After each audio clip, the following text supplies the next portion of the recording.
dia faly miarabatsy rehetra amin'ny anaran'ny tompo ry havana dia misaotra sy makatritsaka indrindra ihany koa amin'ny teny fiarabana sy firarian-tsoa. Tena marina mihitsy ny teny ray aman-dreny mpitandrina teo hoe lady mpitandrina aman-jatony zany iran'ny sany FJKM amin'ity alady ity, fa dia makasitraka anareo ihany koa amin'ny fanasana sy ny faharetanareo dia ny tompo anery havana omba antsika hatrany. Dia makasitraka ihany koa ny mpanompon'Andriamanitra izay efa nitondram-bavaka ny mpitory-teny sy tsika mpiaino dia no tsika ry havana fa efa hen'ny tompo izany vavaka izany. Ny tenin'Andriamanitra izay aingana hitoriana ny filazantsara ry havana sady teny faneva rahateo dia ety ivelan'ny fandaharana. Antsika izay manana fandaharana moa izany dia ety ivelan'ny fandaharana. Misy an'ilay hoe Apokalipsia 2 ny andinin'ny 4 ka hatramin'ny andinin'ny 5. Apokalipsia 2 ny andinin'ny 4 ka hatramin'ny andinin'ny 5.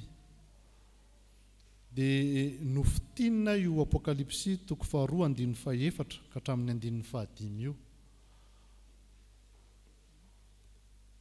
Dia ilay ato amin'ny fandaharana zany no vakiantsika. Dia tsika rehetra hoe hiaraka maka an'izany, isa 2 miverena amin'iny fitiavanao voalohany. Averintsika miaraka tsara hoe isa 2 miverena amin'ny fitiavanao voalohany. Izay tenin'Andriamanitra izay ry havana, izay teny faneva izay no azo amin'tinana io tenin'Andriamanitra ao amin'ny Apokalipsia 2 ny andinin'ny 4 ka hatramin'ny andinin'ny 5 io. Io tenin'Andriamanitra io dia nisoratana ho an'ny anjelon'ny fiangonana tany Efesosy. Efesosy zany raha mijery amin'izao fotoantsika dia serana tsambo anankiray any Turquie, port any Turquie zany ny Efesosy. Dia ny fahafantarantsika an'izany Turquie izany zao dia hoe firenena silamo velona ary firenena mpanenjika kristianina. Izay nge mahatonga ilay miady Azerbaïdjan sy Arménie, silamo sy kristianina dia nampiany Turquie ny silamo dia resy ilay kristianina.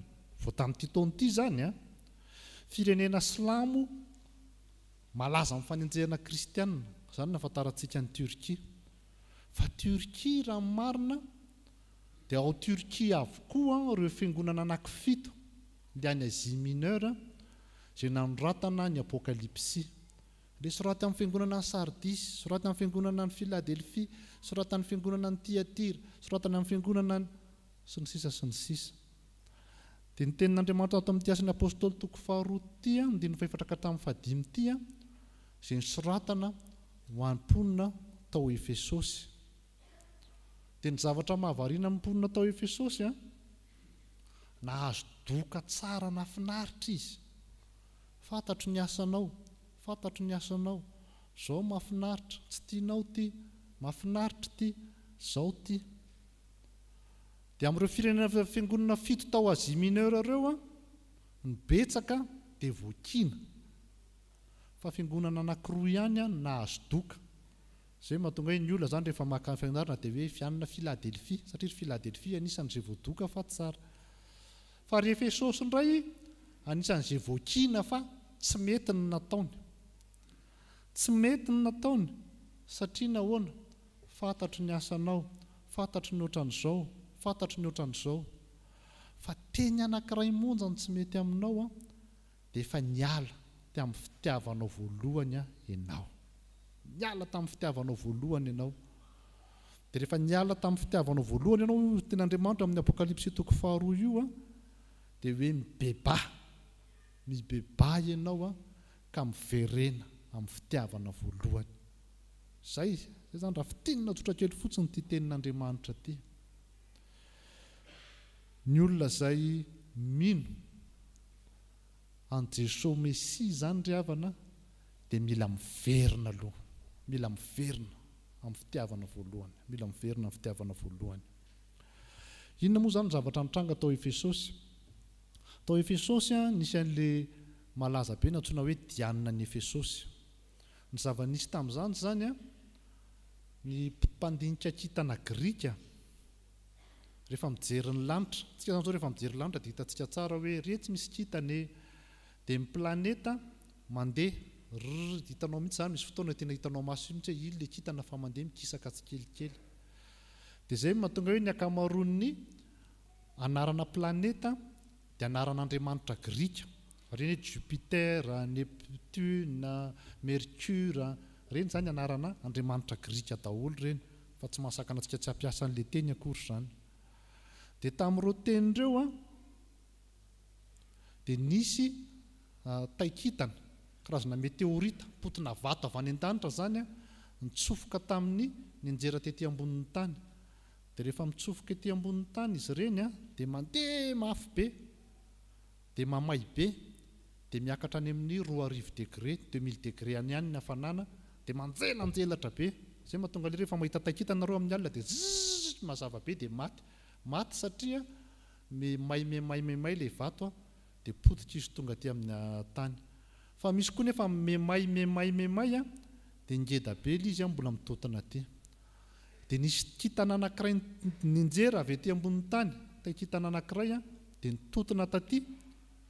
Dia rehefa nijerevana ilay izy dia ohatra mibikana vehivavy, ohatra mibikana vehivavy zany le paozin'ilay vato tsisy foto moa izy ohatra mibikana vehivavy.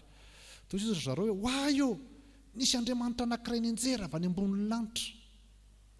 Dia rehefa misy Andriamanitra anankiray ninjera avy any ambonin'ny lanitra dia io natsoina hoe Diana, Andriamambavy. I Diana nanaovana tempolotsampona tanjaka be tao Efesosy, Diana ny Efesosy. Dia io potina vato io nivavahana tao Turquie tamin'izany. Dia iny faritry Mediterana iny ny akamaroany mivavaka tamin'io Diana ny Efesosy io. Dia rehefa tonga amin'izay ny filazantsara, izay ilay tenenina amin'ilay Korintana voalohany toko 12 ny andinin'ny voalohany ka hatramin'ny fahatelo iny hoe nentina tamin'ny sampy mona arabaky teniko potibato ve morangany ivavahanao. Izay moa ilay olona le tsy mieritreritra, potibato ny ivavahanao, hita io zay ry Andriamambavy eo. Dia izay ilay tenin'Andriamanitra teo nentina tany amin'ny sampy mona ianareo. Dia rehefa tonga amin'izay, satria Korinty sy Efesosy mifanakaiky eo, ndray any Grèce, ndray any Turquie. Dia rehefa tonga amin'izay ny tenin'Andriamanitra nanazava tamin'ny zareo hoe Jesosy Kristy izy no Messia zany mantsy dia nidika ny arabaky teny dia voaositra. Inona nidika n'ilay Messia arabaky teny? Voaositra. Ohatran'ny hoe hosorana menaka, hosorana shampoing, hosorana savony, ohatran'izany mihitsy. Messia izy amin'ny teny Hebreo, Kristy izy amin'ny teny Grika. Dia nosorana tamin'izany mpanjaka na mpisorona be. Dia nosorana ihany koa mpaminany koa ny olona mboaositra, ireny natsoina hoe Messia. Dia rehefa tonga amin'ny filazantsara tao Efesosy dia faly be zareo, tena feno fitiavana be zareo. Alleloia, dia tsy voatery mivavaka amin'ity potibato ity, tsy voatery mivavaka amin'ity Diana ity, tsy voatery mikohaka amin'ny fadifadin'ity Diana ny Efesosy ity. Dia nirehitra be ny fitiavany zareo. Tamin'izany zany dia isan'andro nivavaka tamin'izany. Any amin'ny asin'ny apôstôly moa zany hitantsika tamin'ny voalatsaka ny fanahy-masina dia isan'andro ny mpianatra mivavaka tao amin'ny kianjan'ny tempoly tamin'izany, tao amin'ny tempoly. Dia niredareda be ilay fitiavana, fa rehefa kelikely nyenena. Taloha zany rehefa hoe hamonjy hivavaka, hamonjy tenin'Andriamanitra, dia mafana fo be mponina tao Efesosy. Fa rehefa nandeha dia nyena zany fitiavana izany. Dia ny zavatra manahirana sady mahafinaritra an'Andriamanitra, ilay zavatra taty ivelany tsy niova. Ohatra zany isan'andro ny miangona tao Efesosy dia isan'andro miangona. Fa raha taloha izy isan'andro miangona miditra amin'ny sivy dia mafana fo, tsy andro mihitsy izay tongavana le amin'ny sivy, roviana indray niangona. Dia taty aoriana nyena amin'izay ilay fitiavana, amin'ny sivy indray tsy maintsy angona andrano. Zany le fitiavana. Taloha izy mafana fo be, manao fanatitra ho an'Andriamanitra, manao fanomezana. Fa taty aoriana, tsy maintsy anangona rakitra indray izao, sy ny sisa. Dia ilay endrika taty ivelany tsy niova, fa Andriamanitra mpandinika ny vo sy ny fo kosa nahita hoe efa tsy ao tsony Efesosy zany. Dia ny tenin'Andriamanitra tany hoe mila miverena amin'ny fitiavanao voalohany ianao. Ary dia izay ny antson'Andriamanitra ry havana, miverena. amin'ny fitiavanao voalohany ianao miverena fa izay ny sitrapon'Andriamanitra. Fa rehefa tsy mitodika amin'ilay Jesosy Mesia, tia azy amin'ny fo rehetra, ny saina rehetra, fanahy rehetra ary amin'ny hery rehetra, dia tsy akasitrahana ihany eo anatrehan'Andriamanitra. Anty amin'ny politika dia misy tenin'ny fampiasana toko politika anankiray izay zanaky ny fiangonana rahateo, ny asa vita no fampitsarana. Izany rehefa vita fotsiny ny asanao izany dia izay, aleloia, arabaina ianao. Fa ny an'Andriamanitra tsy ny asa vita ny fampitsarana, fa ny fonaonanao no fampitsarana. Nataonao tamin'ny fo, tamin'ny fitiavana ve ilay izy. Ary dia voateny bedy ny mponina tao Efesosy. Ry avako malala ao amin'ny Tompo, lay Jesosy Kristy Tompo, tompon'ny fiantsoana tao Efesosy, lay Jesosy Kristy Tompo, zanaky Davida, no miantso anao, miantso ny tsirairay avy, hoe miverena amin'Andriamanitra, miverena amin'ny fitiavana voalohany. Asa aloha ny hafanampon'ny akamaroanareo angamba zao raha fijeriko maimaika zao, ny akamaroanareo nahita amin'ny pasteur vao tonga teto tamin'izany, tany amin'ny 4 taona lasa reny, 12 tanoany tanoany. Tamin'izany nisy karazana pasteur mifandimby teto. Dia rehefa eno amin'izay ilay hoe hoavy ilay pasteur avy any Strasbourg, hoavy ilay pasteur avy any Andafy. Mirehitra ny fitiavany sotro fitiavana. Zay fana ilay fitiavany sotro fitiavana. Tonga ihany ny pasteur avy any Andafy. Zay mihitsy ilay tena ho antsika. Misy mpandinika anankiray ry havana ny laza, ny fandiniana rehetra ihany moa izany tsy voatery hoe marina na diso. Ny fifankatiavany mpivady ozy izy dia mandalo dingana 3. Zay nataony io mpandinika anankiray io. Dingana voalohany fifankatiavany mpivady ozy izy dia ilay antsoina hoe dingana voalohany dingana nofinofy, phase d'idéalisation. Raha mbazaha zao ny vadin'iny sambatra mihitsiny, raha mbazaha zao ny lasa vadin'iny, rehefa manambady an'iny angamba sao dia sambatra. Zay zany ilay dingana voalohany. Dia mandalo amin'izay hoy ny akamaroan'ny mpifankatia. Dia rehefa vita izay dingana voalohany izay dia misy indray ny dingana fahalohany antsoina hoe dingana fahadisom-panantenana, phase de désidéalisation. Ve tsy nampoziko ohatran'izao tenao ty, ve tena ohatran'izao izy ty, takizay tsy nanambady, ve ohatran'izao ianao, erreur be mihitsy ny nanambady anao ty, miditra amin'ilay dingana faharoa zany. Dia eo rehefa tsy miaraka amin'ny tompo ilay olona, eo ilay raikitra amin'izay ny divorce, eo raikitra amin'izay ilay fifamonjena, eo amin'izay mandeha ny fikasihan-tanana, eo mandeha ny fijangajangana amin'izay dingana faharoa izay. Dia ny dingana fahatelo farany ao amin'izay ny antsoina hoe dingana manara-penitra. Ao amin'izay zany ilay phase normale. Ao eken'ilay olona amin'izay hoe ty olona vadiko ty tsy anjely akory, fa olombelona ohatran'ny olombelona rehetra ihany. Fa ty ilay vady sahaza avy amin'Andriamanitra, ty ilay mety, ty ilay tsara, ty ilay tokony atao ohatran'izao. Ary matoa ty avy amin'Andriamanitra, aina ny fetra. Ekeko izy fa manana fahalemeny fa tiako izy. Ekeko izy fa manana fa mahafinaritra izy, fa tazomiko hatramin'ny farany izy. Dia misy ohatr'izay koa indray ny fifandraisam-pitandrina sy ny fiangonana. Tamin'ny voalohany sortant Strasbourg avy any Andafy, alléluia. Zay mandeha amin'izay ilay amataonany. Zay. Dia rehefa amin'ny fotoana akaikikaiky reto ohatran'izao dia izao ny tenin'Andriamanitra aminareo hoe miverena amin'ny fitiavana voalohany. Tahaka an'ilay fitiavanareo amin'ny pasteur mivady vao ho avy dia ataovy lasa ambony noho izany ilay fitiavanareo. Ataovy tahaka ny fifankatiavana miavao hatrany.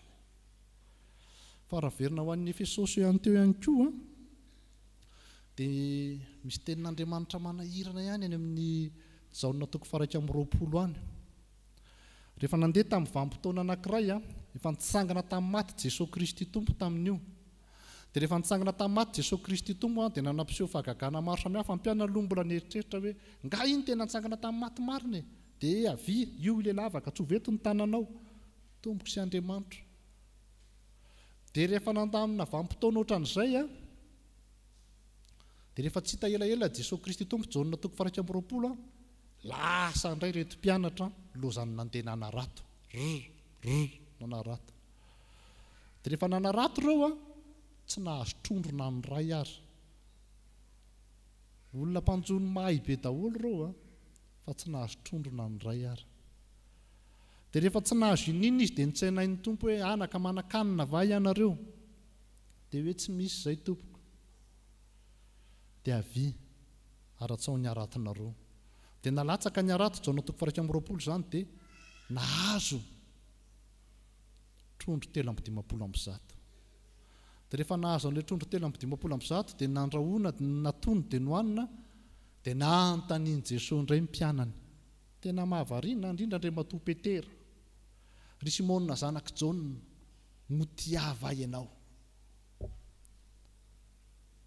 Dia mivaliny hoe eny tompoko, ianao malala fa tia anahy andraso ary ny ondroko. Ry Simonina zanaky Jaona, motiava ahy ianao. Gaga indray izay ve olona dala vao eo anao nanontany. Eny tompoko, ianao malala fa tia anao fahanaro ny ondrokelo. Ry Simonina zanaky Jaona, motiava ahy ianao. Ny fitiavanao mihoatra noho ny fitiavan'ireto aho. Dia nala elo Petera ozy izy fa maninona ary aty no anontaniana intelo. Fa ny tenin'Andriamanitra andraso ary ny ondrokeloko. Rehefa malala ao amin'ny tompo mahavariana izany hoe ka eo amin'ny asa amin'ny fanompona. Fa raha tia milalao amin'ny tiany Grika indray tsika, izy moa mpampianatra anay ho an'izay tsy mahafantatra. Mpampianatra nafinaritra tena amin'ny toeram-panomanana mpitandrina izy izay nisan'ny mpianany. Ny testamenta taloha sy Grika, testamenta vaovao sy Grika izany tena talentan'izy io. Dia raha milalao teny langue masy ny vary, dia izy amin'ny fitiavana amin'ny teny malagasy, fa amin'ny teny Grika izy misy be dia be, ilay hoe eros, agape, philia. Eros izy io ilay tena fitiavany nofo, io ilay tonga ny mpivady dia miteraka sy ny sisa. Ao anatin'ny philia izy ilay mifamaly mahatsara fihavanana, izay manome volana dia mekoetana, izay manampy ana amin'ny fotoana sarotra dia ampiko amin'ny fotoana sarotra, izay manampy ana amin'ny fotoana mampiadana anahy dia ampiko rehefa mampiadana anahako, izay milanjana miaka-piakarana lanjaiko mianjam-piakarana, izay milanjana midipidinana lanjaiko midipidinana. Izay ny philia. Fa ilay agape indray dia ilay fara-tampon'ny fitiavana ilay an'i Jesosy Kristy tompo, hoe tiako ianao nadia mpanota azy, tiako ianao nadia tsy mandraraha anazy, tiako ianao nadia zao azy. Dia ilay kilalao ateny, raha miverina amin'ny teny Grika amin'ilay hoe Simonina zana Petera, motiava ahy ianao. Jesosy manontany agape, Petera manamaly philia. Fitiavana fara-tampony nanontaniany Jesosy, fitiavana fity, mifamaly navalin'ny Petera azy. Dia rehefa miverina mijery amin'ny teny Grika tsika amin'ity hoe miverena amin'ny fitiavanao voalohany ity, agape no ampiasainao. Mila verina amin'ilay fitiavana agape ianao. Izay pastera mantsy izany rehefa hoe anao pastera izay dia ilay vao mivoaka iny tena mafana fo be. Zay, anao pastera, hiditra ry. Fa rehefa pong pong pong pong pong pong pong pong dia misy manao an'izany hoe za tsy ala tsy ho pastera tsony. Misy izany fa atao moramora. Misy manao an'izany hoe afaka mangatakapa retraite anticipée ve? Ahoana ho aleo izay tsy handra le 5 ambenina fa tena tsy zaka tsony ty ry pastera. Fa amin'ny pastera anareo matoa mbola nijanona hatramin'ny fisotrondronono dia ao ilay miverena amin'ny fitiavana voalohany. Ary dia inonay pasteur, fa na dia niredareda be ianao tamin'izany pasteur anatin'ny tovolahy tamin'izany, dia tonga ray aman-dreny isotro-ronono ankehitriny dia hiverina iredareda ilay fitiavana. Verena amin'ny fitiavana voalohany. Ary izay raha teo ry havana amin'ny mahafinaritra amin'ny tenin'Andriamanitra. Verina amin'ny fitiavana voalohany ianao satria ireny tenin'Andriamanitra ireny tsy maintsy tanteraka, tsy maintsy tanteraka. Izay mahafinaritra ilay Jesosy Mesia. Raha olona mantsy nitiavinao mety hivaralila izy aniriana. Fa raha Andriamanitra mitiavinao tsy mivadika mihitsy iny. Omaly sy anio ary mandrakizay.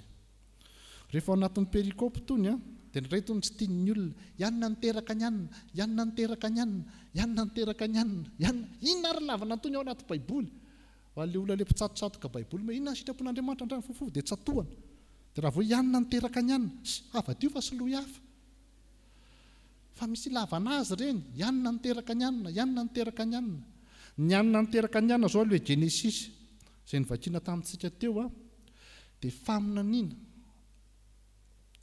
nataon'ny mpanompon'Andriamanitra nataon'ny Jakoba hoe i Joda nitehi-panjakana tsy ala mandrakizay eo amin'ny tongony izay le faminaniana teo ary tanteraka arabaky teny zany ary izay mahafinaritra ny tenin'Andriamanitra ry havana ny tenin'Andriamanitra nalazaina 2,000 taona mialoha ary dia marina zany Jakoba zany ano any amin'ny 200,000 taona talohan'i Jesosy Kristy tompo tany hoany fa rehefa naminany izy ny amin'ireo taranany hoe ianao ry Joda dia tsy ala aminao ny tehi-panjakana dia tanteraka le izy zany Davida indray fantatra mazava tsara ny naterahany any amin'ry Abrahama sy ry Isaka sy ry Jakoba zany mbola sarotsarotra hatreo amin'ny Mosesy mbola manahirakirana fa hatreo amin'ny Davida fantatra tsara ny taona nahavelomany manodidina ny 1,000 taona talohan'i Jesosy Kristy. Firy taona talohan'i Jesosy Kristy tompo Davida? 1,000 taona. Fa ny faminaniana hoe taranaka Davida le Mesia dia tanteraka. Nefa mbola misy vehivavy firy niteraka ao anatin'izay ianona niteraka ny anina ianona niteraka ny anina ianona niteraka ny anina fa tanteraka le izy. Fa tsy nisy mialatsiny ry havana fa nisy namisavoka tsy tanteraka. Tsy faminaniana avy amin'ny tompo izany. Fa ny faminaniana avy amin'ny tenin'Andriamanitra dia tsy maintsy tanteraka. Tsy maintsy tanteraka. Izay mahatenin'Andriamanitra azy.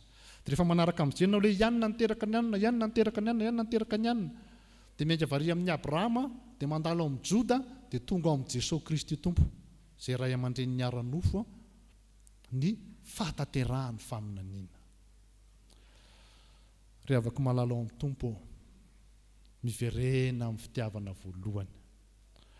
Rehefa kaikaiky retirety ohatran'izao anao vao ahitanao ny tena fitiavan'ny olona anao arak'izay voalazany teo moa ny andraikitra. Rehefa mbola ianao ny directeur, ianao ny chef de service, ianao ny PDG, ianao ny DG na ianao ny filohan'ny Repoblika, forotra aminao daholo ny olona. Hay, donc monsieur le directeur, manao ahoana tompoko? Iny président manao ahoana tompoko? Iny DG manao ahoana tompoko? Fa rehefa tsy ao amin'ny toeranao tsony ianao vao fantatra hoe hatraiza ny fitiavan'ny olona anahako. Mbola misy manaja ve asa tsisy manaja tsony? Zao napalahelo tatsy amin'ny faritany Antananarivo tatsy nisy lehibe amin'ny faritany tamin'izany. Tsy chef de service, tsy directeur fa tsy SG fa président amin'ny faritany tamin'izany. Tao ambany fahefany daholo ireo olona rehetrarehetra ireo. Izy nanome andreo, izy nampiakatra andreo sy ny sisa. Dia retirety izy taty aoriana dia nisy taratasy nikarakaraina tao. Dia ahoana izay tompoko? Efa antitra efa manjoko izy amin'io. Za tompoko le lehibe amin'ny faritany taloha fampasaika ndany ianao milahatra miaraka amin'ny rehetrarehetra re. Tena hita masoko izany ndany miverina milahatra re. Mbola tsanjaranao zao ray aman-dreny tian'ny olona izany sa tsy tian'ny olona? Tsy tian'ny olona. Nandrasan'ny olona kendri-tohana fotsiny izy zany. Ho avy ny retirety. Fantatsika ny tsangam-bato atao amin'izao ray aman-dreny izao. Tsy fotoana fitanisana défaut ny ohatran'izao. Tsy fotoana fitanisana ny tsy mety sy nampasosotra ny fotoana ohatran'izao. Fa ny jobily izany dia fifamelan-keloka, fanavaozana fitiavana, fanavaozana ny lafiny rehetrarehetra dia mba miara-miandrandra an'ilay Jesosy Mesia. Dia amin'izay vanim-potoana izay zany ataoko moramora. Tsy tiako ingery havana mbola ho retirety daholo any eriana any ankoatran'izay hoe maty alohan'izay. Fa rehefa any amin'ny retirety mantsy vao hitanao amin'izay mba nitohanan'ny olona sa tsy nitohanan'ny olona. Fa raha ianao no hoe zay tsy hanohana pasteur fa zay ndray tohanany zanakay rehefa rehetrano, manofy ianao Izay tian'ny olona atao aminao mba ataovy ihany kosa fa izany lalàna sy mpaminany. Tadidiko tsara le directeur anankiray ho any amin'ny 30 taona zao izy voatendry directeur. Ahoana hoanina tonga anao voatendry directeur? Ka fa zao ny teny filamatra. Mitoerana amin'ny tanora, place aux jeunes. Miala daholo dia directeur mihoatra ny 30 taona tonga dia alao. Dia zao nataoko aminy tadidinao zay teny zay afaka 30 taona tadidinao tsara zay fa zao aloha anao 30 taona fa rehefa ianao amin'izay ny 30 miampy 30 tadidinao tsara daholo zay teninao zay kay ohatr'izany nahaza le ray aman-dreny anahy tamin'izany vanim-potoana zany ry avaka malala ao amin'ny tompo lay Jesosy Kristy tompo fitiavana sady loharanon'ny fitiavana no amerina atsika indray amin'ny fitiavana voalohany tsy ny fitiavana mpitandrina ihany fa ny fitiavana ny vady fitiavana ny zanaka fitiavana n'ilay Jesosy Kristy tompo indrindra dia ampiseho ho tsara fa tsy hoetiketi-pona akory zany anarana isotro fitiavana zany fa mahay tia mpitandrina anareo ianareo ary mahay manohana azy mandra-pisotro rononony ary mandra-tonga amin'ny fataperana izao tontolo izao. Man'Andriamanitra irery ihany ny voninahitra. Amen.